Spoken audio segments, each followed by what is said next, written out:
بسم اللہ الرحمن الرحیم۔ السلام علیکم ورحمۃ اللہ وبرکاتہ۔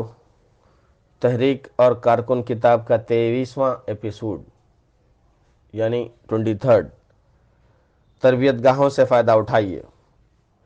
اسی چیز میں آپ کی مدد کرنے کے لیے ہم نے تربیت کے نئے پروگرام کا آغاز کیا ہے۔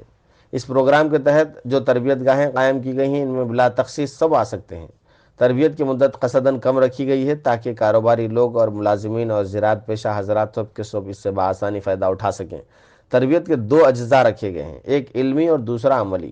عملی جز میں کوشش کی جاتی ہے کہ تھوڑے وقت ہی میں قرآن و حدیث کی تعلیمات، احکام فقہ اور لٹریچر کا ایک ضروری خلاصہ آدمی کے ذہن نشین ہو جائے، جس سے وہ دین کو، اس کے پورے نظام کو، اس کے تقاضوں کو، اس کے مطابق زندگی بسر کرنے کے طریقوں کو اور اسی اقامت کے لائے حمل کو اچھی طرح سمجھ لے، اور یہ بھی جان لے کہ اقامت دین کی اس سعی کے لیے کس قسم کی انفرادی سیرت اور کس طرح کا جماعتی کردار مطلوب ہے۔ عملی جز میں یہ کوشش کی جاتی ہے کہ چند روز تک ہمارے کارکن بیک وقت ایک جگہ ایک ستھری اور پاکیزہ اسلامی زندگی بسر کرنے کی مشق کریں، ضبط اوقات کا، نظم کا، عمل کا، حسن رفاقت کا اور اخوت و محبت کا سبق سیکھیں، ایک دوسرے کی خوبیاں اپنے اندر جذب کریں، اپنی کوتاہیوں کو دور کرنے میں دوسروں سے مدد لیں اور چند روز ہر طرح کی دنیاوی مشغولیتوں سے منقطع ہو کر خالص اللہ کے لیے اپنی فکر اور توجہ اور مصروفیت کو مرتکز رکھیں۔ ہماری دلی خواہش تھی کہ ایسی تربیت گاہیں کم از کم ہر ضلع میں قائم کی جاتیں اور ہر وقت کام کرتی رہیں، لیکن ابھی ہمارے پاس ایسے آدمیوں کی کمی ہے جو اس کام کو چلانے کے اہل ہوں، اور دوسرے ضروری وسائل بھی کافی نہیں ہیں۔ اس لیے سر دست صرف لاہور، راولپنڈی، ملتان اور کراچی میں تھوڑی مدت کے لیے اس کا انتظام کیا گیا ہے، تاہم مجھے توقع ہے کہ اس تھوڑے سے انتظام کا بھی آپ کو بہت کچھ فائدہ پہنچ سکتا ہے۔ انشاءاللہ اس کورس سے گزر کر آپ خود محسوس کریں گے کہ یہ ایک بڑا مفید پروگرام ہے جو جماعت نے شروع کیا ہے۔ میں تمام رفقا سے درخواست کرتا ہوں کہ اس کا زیادہ سے زیادہ فائدہ اٹھائیں۔ اپنے گھروں کی طرف توجہ کیجیے۔ اس کے بعد میں آپ سب حضرات کو یہ بھی نصیحت کرتا ہوں کہ آپ اپنی اولاد کی، اپنے گھر والوں کی اصلاح پر خاص توجہ دیں۔ قوا انفسکم واہلیکم نارا، جس اولاد کے لیے اور جن بیویوں کے لیے آپ کو کھانے پینے اور پہننے کی فکر ہوتی ہے، ان کے لیے سب سے بڑھ کر فکر اس بات کی ہونی چاہیے کہ وہ جہنم کا ایندھن نہ بننے پائیں۔ آپ کو اپنی حد تک ان کی عاقبت سنوارنے اور جنت کے راستے پر ڈالنے ہی کی کوشش کرنی چاہیے۔ پھر اگر خدا نخواستہ ان میں سے کوئی خود بگڑے تو آپ بری الذمہ ہیں، بہرحال اس کی عاقبت خراب ہونے میں آپ کا کوئی حصہ نہ ہو۔ بسا اوقات میرے پاس اس قسم کی شکایتیں آتی رہتی ہیں کہ رفقائے جماعت اصلاح خلق کی جتنی فکر کرتے ہیں اصلاح اہل و عیال اور اصلاح خاندان کی نہیں کرتے۔ ممکن ہے کہ بعض لوگوں کے معاملے میں شکایت درست ہوں اور بعض کے معاملے میں مبنی بر مبالغہ۔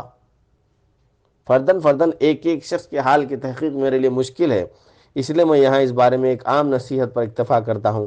ہم سب کی یہ تمنا ہونی چاہیے اور تمنا کے ساتھ کوشش بھی کہ دنیا میں جو ہمیں پیارے ہیں انہیں سلامتی کی راہ پر دیکھ کر ہماری آنکھیں ٹھنڈی ہو۔ ربنا هب لنا من ازواجنا وذرياتنا قرۃ اعین واجعلنا للمتقین اماما۔ آمین۔ سورہ فرقان آیت نمبر 74 اے ہمارے رب، ہمیں اپنی بیویوں اور اپنی اولاد سے آنکھوں کی ٹھنڈک دے اور ہم کو پرہیزگاروں کا امام بنا۔ آمین۔ اس معاملے میں رفقا کو چاہیے کہ وہ ایک دوسرے کی زندگی میں دلچسپی لیں اور نہ صرف اپنی اولاد کو بلکہ اپنے رفقا کی اولاد کو بھی سنوارنے میں حصہ لیں۔ بارہا ایسا ہوتا ہے کہ ایک بچہ اپنے باپ کا اثر قبول نہیں کرتا مگر اپنے باپ کے دوستوں کا اثر قبول کر لیتا ہے۔ آپس کی اصلاح اور اس کا طریقہ، میں آپ کو یہ نصیحت بھی کرتا ہوں کہ آپ اپنی اور اپنے گھر والوں کی اصلاح کے ساتھ آپس میں بھی ایک دوسرے کی اصلاح کریں۔ جو لوگ خدا کی خاطر کلمہ حق کی سربلندی کے لیے ایک جماعت بنے، انہیں ایک دوسرے کا ہمدرد و مددگار اور غمخوار ہونا چاہیے۔ انہیں یہ سمجھنا چاہیے کہ وہ اپنا مقصد عظیم میں کامیاب نہیں ہو سکتے جب تک کہ بحیثیت مجموعی اخلاق اور نظم کے لحاظ سے مضبوط نہ ہوں، اور اس احساس کا نتیجہ یہ ہونا چاہیے کہ وہ سب ایک دوسرے کی تربیت میں مددگار بنیں اور ان میں سے ہر ایک دوسرے کو سہارا دے کر خدا کی راہ میں آگے بڑھانے کی کوشش کرے۔ اسلام میں اجتماعی تزکیے کا طریقہ یہی ہے۔ میں گرتا نظر آؤں تو آپ دوڑ کر مجھے سنبھال لیں، اور آپ لغزش کھا رہے ہوں تو میں بڑھ کر آپ کا ہاتھ تھام لوں۔ میرے دامن پر کوئی دھبا نظر آئے تو آپ اسے صاف کریں، اور میں آپ کا دامن آلودہ ہو رہا ہو میں اسے پاک کروں۔ جس چیز میں میری فلاح و بہتری آپ کو محسوس ہو آپ مجھ تک پہنچائیں، اور جس چیز میں آپ کی درستی مجھے محسوس ہو اسے میں آپ تک پہنچاؤں۔ مادی دنیا میں جب لوگ ایک دوسرے سے لین دین کرتے ہیں تو مجموعی طور پر سب کی خوشحالی میں اضافہ ہوتا ہے۔ اسی طرح اخلاق اور روحانیت کی دنیا میں بھی جب یہ امداد باہمی اور داد و ستد کا طریقہ چل پڑتا ہے تو پوری قوم کا سرمایہ بڑھتا چلا جاتا ہے۔ باہمی اصلاح کا صحیح طریقہ یہ ہے کہ جس شخص کی کوئی بات آپ کو کھٹ کے یا جس سے کوئی شکایت آپ کو ہو، اس کے معاملے میں آپ جلدی نہ کریں، بلکہ پہلے سے اچھی طرح سمجھنے کی کوشش کریں، پھر اولین فرصت میں خود اس شخص سے مل کر تخلیہ میں اس سے بات کریں۔ اس پوری مدت میں اس معاملے کا ذکر غیر متعلق لوگوں سے کرنا اور شخص سے متعلق کی غیر موجودگی میں اس کا چرچا کرنا صریحاً غیبت ہے، جس سے قطعی اجتناب کرنا چاہیے۔ اجتماعی تنقید کا صحیح طریقہ: آپس میں ایک دوسرے کی غلطیوں اور کمزوریوں پر تنقید بھی اجتماعی اصلاح کا ایک مفید طریقہ ہے، مگر تنقید کے صحیح حدود اور آداب ملحوظ نہ رکھنے سے یہ سخت و نقصان دہ بھی ہو سکتا ہے۔ اس لیے میں وضاحت کے ساتھ بتا دینا چاہتا ہوں کہ اس کے حدود اور آداب کیا ہیں۔ پہلا، تنقید ہر وقت ہر صحبت میں نہ ہو۔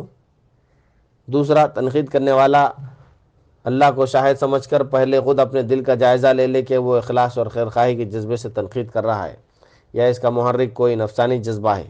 اگر پہلی صورت ہو تو بے شک تنقید کی جائے، ورنہ زبان بند کر کے خود اپنے نفس کو اس ناپاکی سے بچانے کی فکر کرنی چاہیے۔ تیسرا، تنقید کا لہجہ اور زبان دونوں ایسے ہونے چاہیے جن سے ہر سننے والے کو محسوس ہو کہ آپ فی الواقع اصلاح چاہتے ہیں۔ چوتھا، تنقید کے لیے زبان کھولنے سے پہلے یہ اطمینان کر لیجئے کہ آپ کے اعتراض کی کوئی بنیاد واقع میں موجود ہے۔ بلا تحقیق کسی کے خلاف کچھ کہنا ایک گناہ ہے جس سے فساد رونما ہوتا ہے۔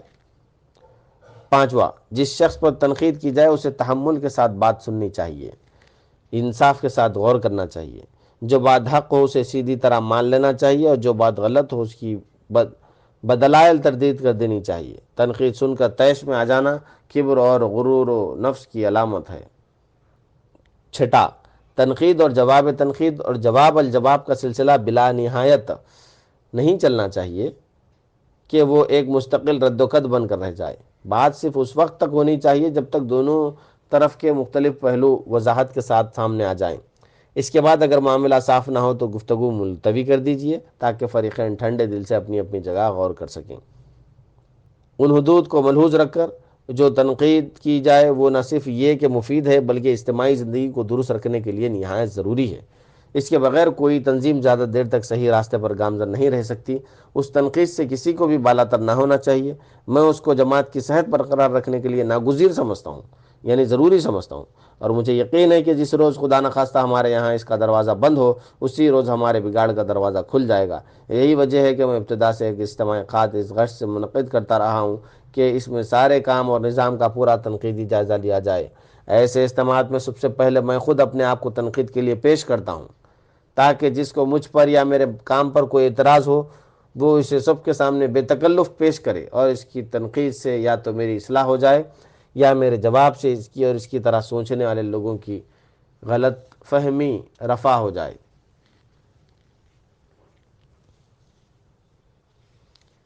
23واں ایپیسوڈ مکمل ہوا۔ آنے والے ایپیسوڈ میں سماع و طاعت اور نظم جماعت کی پابندی کا مطالعہ کیا جائے گا۔ جزاک اللہ۔